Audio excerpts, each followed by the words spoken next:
40. It depends. No, I think if they get to read it pretty early. They're one of the first ones to read it, so it's there. And also sometimes I kind of tell them, as the idea is coming to me, I'll tell them at the dinner table an idea. Even this morning we were having lunch and I was thinking about an idea for a movie and I was about to tell them, what happens. And then I was like, well, maybe this one I don't tell them till they read it. And then maybe that would be more fun. Oh yes, definitely.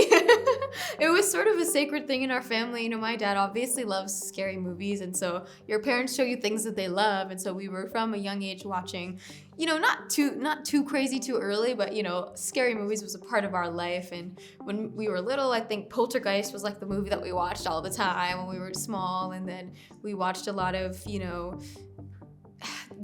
Hitchcock movies, we watched Silence of the Lambs. There's a lot of that kind of in our family, and they were treated with great respect and, something that was important.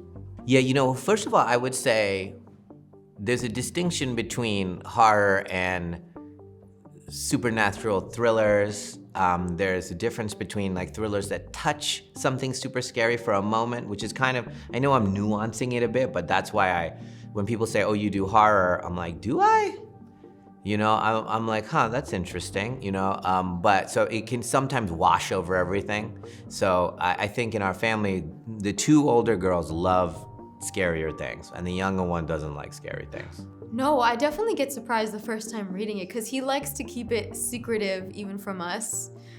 So he'll tell us, what he's working on, but not exactly maybe how it happens or, how it ends and things like that. So usually when I'm reading the script for the first time, I'm like, it's a page turner. It's like the most fun novel you could read. You can't stop reading it until the end. So I was definitely surprised. It depends. No, I think if they get to read it pretty early. They're one of the first ones to read it, so it's there. And also sometimes I kind of tell them, as the idea is coming to me, I'll tell them at the dinner table an idea. Even this morning we were having lunch and I was thinking about an idea for a movie and I was about to tell them, what happens. And then I was like, well, maybe this one I don't tell them till they read it. And then maybe that would be more fun.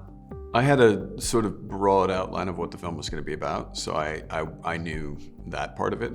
But I also spoke tonight before I read the script, because he doesn't just hand out the script to anybody. He wants to meet and talk to people beforehand to make sure that it's not going to be spread around to lots of people. So we had an initial conversation about it, and he gave me some of the broader strokes of the character, and then he sent me the script. What I loved about the script is that I knew that it was going to be incredibly challenging, and I knew that if my character didn't work, the whole thing could fail. And I loved that challenge because I love a challenge generally. I want to take on characters that are difficult, that are outside of my normal understanding, and force me to kind of learn something and try something new, and hopefully surprise the audience. Oh, definitely.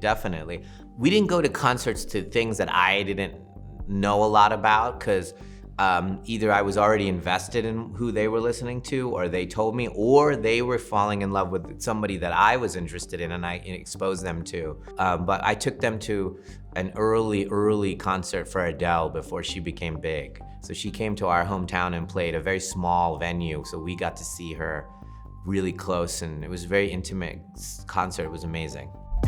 Suscríbete y entérate de todo.